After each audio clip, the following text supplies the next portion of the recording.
The love-hate relationship with this card, the Amex Gold card, is crazy. There's a lot of people who love it, who just swear by it, and there's a lot of people who could care less. And hate may be a strong word, but if you don't have it, you really may not know what you're getting yourself into.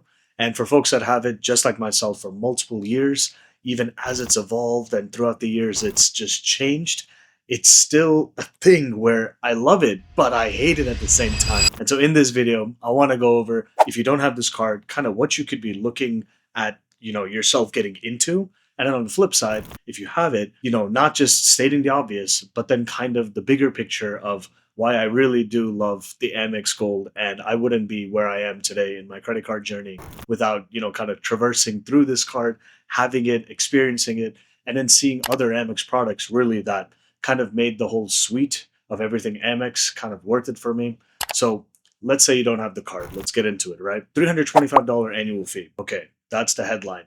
Sounds like a pretty big number, sure. Thing is, it comes with more credits to outweigh that annual fee. So we talk about Uber, for example. You get $120 a year. It's distributed as $10 a month to Uber or Uber Eats. And let's just say that's, a pretty easy to use credit across the board. And if it's not, that could be okay if the next credit, for you to consider actually makes sense for you. And so there's $120 in terms of a dining credit. And there's a few vendors, and this is something where I hate it because it's something to remember, like, am I really going to go to the Cheesecake Factory? Am I going to go to, Five Guys, for example? I could use Grubhub fairly easily, kind of like Uber Eats. But let's just say that my experience is more with Uber or DoorDash, and I don't really use Grubhub. Now it's like a thing that I'm considering, like, okay, well, I can, use Grubhub, but without the Amex Gold, I would have never considered it. And that's kind of the whole strategy for Amex, where they're partnering with these merchants basically to get more business for folks to try it out. But then that try out, kind of the trailer before the movie, is kind of like how that business model works. And I totally get it, not an issue. But it's something that I need to remember. And so just like a coupon book or just like a thing you got to do every certain period, you kind of get forced into this situation. At least I know I did. Now let's say that, all right, Uber is cool. You're like, hey, I use Grubhub too. Then there you go, right? That's $240 recouped at the 325. So if you do that math, it's basically $85 more to recoup your value. And we're not even there to the earn rate yet. So what's next? We have $84 per year to Dunkin' Donuts. Now, if you ask me, I love Dunkin'. America runs on Dunkin', and America also runs on credit. So the point is, if you don't go to Dunkin' Donuts, then this is like a credit that doesn't make any sense whatsoever. For me, it's organic, so I get full value of the credit. Let's put it like that. And I naturally spend more than $7 a month on Dunkin', even before it was introduced with the gold card, around maybe 1 to 2 years ago at the time of recording. So with that said, $325, I said there's $85 more to go. So in my situation, let's say I get max value of all the credits we talked about. So it's 120 plus 120 plus 84. To do that math, it's $324. And so from that perspective, it's only $1 left to go to break even on a 325 annual fee. Here's the thing. For me, I love it because there's another credit known as a Resi credit. It's distributed as $50 each 6 months of the year. But for me, frankly, I have a real use case where I'm like, okay, I can go to these kind of more upper class restaurants, I would say. Like, it's not Burger King or fast food, and it's not like maybe fast casual where it's like Taco Mac, if you know what I'm talking about. But it's not, totally 5-star only kind of level. That being said, am I really going to spend the full value if I wasn't going to go to a certain restaurant that's offered through the Resi platform? Probably not. So do I value that full 100 of a credit?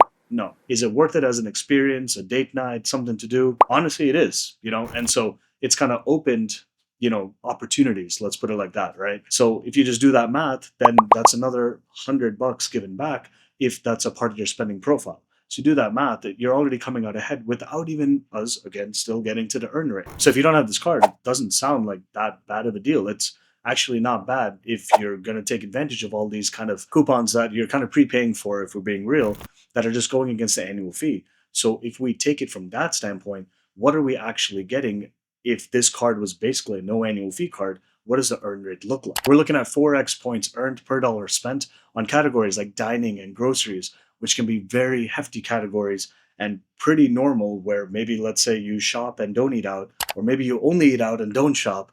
Either which way, this card works, right? Clearly. And from that perspective, even if you don't value the points to be like extreme, right? Like, there's a lot of American Express membership reward points kind of just the strategy of, okay, hey, let's redeem for business class and first class flights and items like this, right?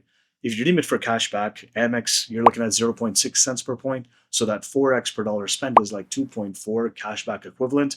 And if that's the case, there's a lot of other nuance and strategies, but at kind of that headline, it's really probably not the best card to consider. Like you might as well go for a pure cashback earning card if you're going to use your points for cashback with the Amex Gold. On the flip side, if now you're looking at, all right, I can get 1 penny a point at minimum, right? So if you redeem these points on AmexTravel.com, it's something fancy, but at least you're getting 4%, let's say, towards travel expenditure that you would do anyways for flights or hotels or what have us. And at the same time, if you're going to get more, like 1.5% back or 2% back, then that 4x becomes now 6% or 8% in terms of the cash value that you'd be using for that travel redemption. So if you're going to come out ahead on the annual fee by all these credits just without really doing much, and you're going to get even more value by spending. And then within Amex's ecosystem, there's something known as Amex offers, where you get deals basically for, let's say, hey, spend $100 and get $20 back, or hey, up to $1,000 in spend, you're going to get 5x points per dollar spent. Where if you're going to shop at like a Sephora, Ulta, or like some more popular merchant for your situation, then that's not a bad deal at all. Like whether you talk about Best Buy or Amazon or some type of specific airline for a short-term promo, but it's still a promo nonetheless. And like even hotels, for example, Marriott. Like right now I'm at a Hyatt Place. It's not a Marriott, but that being said, there's so many options out there. So what is the case basically where people hate this card? It really comes down, I would say, to what else do you have going on in your life. So if you have nothing better to do necessarily, because everyone in the credit card game, there's always this push and pull, and I'll make another video in the future where it's basically like, how much time do we actually spend in this hobby, passion, what have us, and is it actually worth, like if you put dollars in terms of like an hourly wage of how much are you making back or saving, or saving in a bigger picture in terms of your expenditure that you would have spent maybe thousands of dollars on travel redemption. But then there's the other side of, hey, if points and stuff weren't the case, like would you actually even consider, booking such a 5-star experience or first class flight or what have us?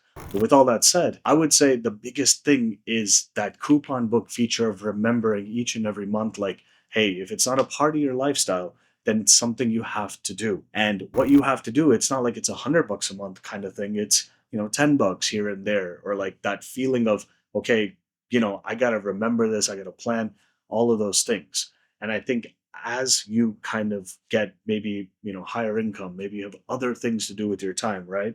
These type of things, what happens is it's not about, let's say, the pennies of cash back, but, you can optimize on value. But I would say that if it's a part of your just like a one card setup, or hey, you got a couple cards, ain't no thing, not a big deal. But if you're balancing a lot of cards, I think that's where the frustration comes from, because it's like, oh, I have to use that credit, or oh, I gotta, think about this thing of how it falls into my product mix. And I think maybe that's where a lot of folks with, kind of in our, bubble, you would say, it's just frustrating, right? So why I love it, again, because I've had it for so many years, is without it, honestly, the Amex Platinum, which it's a $695 annual fee, which is higher than the gold. It's not like, you graduate from the gold to the platinum, but I will say that the platinum and its perks, like earlier today, before I got to this high place, I took a flight from Atlanta and I'm here, and I took an Amex Centurion Lounge, kind of visit, a dinner, chill there, all the things, right? And it's like very comfortable. I don't have to think too much, et cetera, et cetera. And I just would have never considered keeping the platinum for that long if I didn't see how Amex kind of set up their strategy of, okay, hey, a daily driver card is your gold card. We're getting 4x on these categories. And then on the platinum, it's honestly a crap card in terms of everyday spending. You get 5x on flights that you're booking. And, earlier today, I took a Frontier flight of all flights. I didn't use points. I didn't use miles. I just paid for it. And it was a couple $100. But I know that for sure, like, okay, 5x membership reward points to me personally, with my use case of how I'm redeeming them, if you look at it, like even at a minimum of 1.5 cents per point or 2 cents per point, that's like 7.5 to 10% back on my spend. Then I'm getting some miles with Frontier, which, that's its own conversation of how much those are worth, and, how, restrictions on redeeming them and otherwise. So all that said, I think that the Amex Gold card, as annoying as it can be, it's like the middle child, as they say. And there's this like middle child syndrome, which you can look up and clearly I'm not a middle child, or else I wouldn't say this on camera. And there's nothing wrong with being a middle child, to be very clear. But it's in the middle between the Amex Green, you have the Gold, and then you have the Amex Platinum. And everything has its own value. And when you just think about what I'm saying, it's like, why do there need to be so many options and decisions? And maybe people max out at two or three decisions in terms of the cards they want to keep. And so when we think about it, they may stop at Amex, which is great from their kind of marketing and who they're trying to market towards. But from a holistic standpoint, if you're interested in like looking at, what Chase has to offer, US Bank, Discover, Capital One, Wells Fargo, Bank of America, like you look at all of that, right? And then it's like, all right, Amex is amazing, but is it worth to put all of your eggs in one basket? That I think is its own honest conversation. So the Amex Gold, is it worth getting it? Of course, right? In one way, like why not? Right? Let's put it like that, simply put. The inverse of that is, if you just didn't have the Amex Gold, how would my life change, right? How my life would change, honestly, is it wouldn't change so drastically. That's basically what I'm saying. Sure, I'd miss out like every time I'm swiping at the groceries. Dang, I wish I got 4x points per dollar spent. Sure. I can also get, let's say, X amount of points at the grocery with Chase's ultimate reward points. And depending on our use case, we can look at similar levels of the value of redemption just with different transfer partners. And so it's just how you set up your kind of whole strategy. And I think that's the headline. We love it, we hate it. And it's like a cold stone where you gotta like it, love it, gotta have it.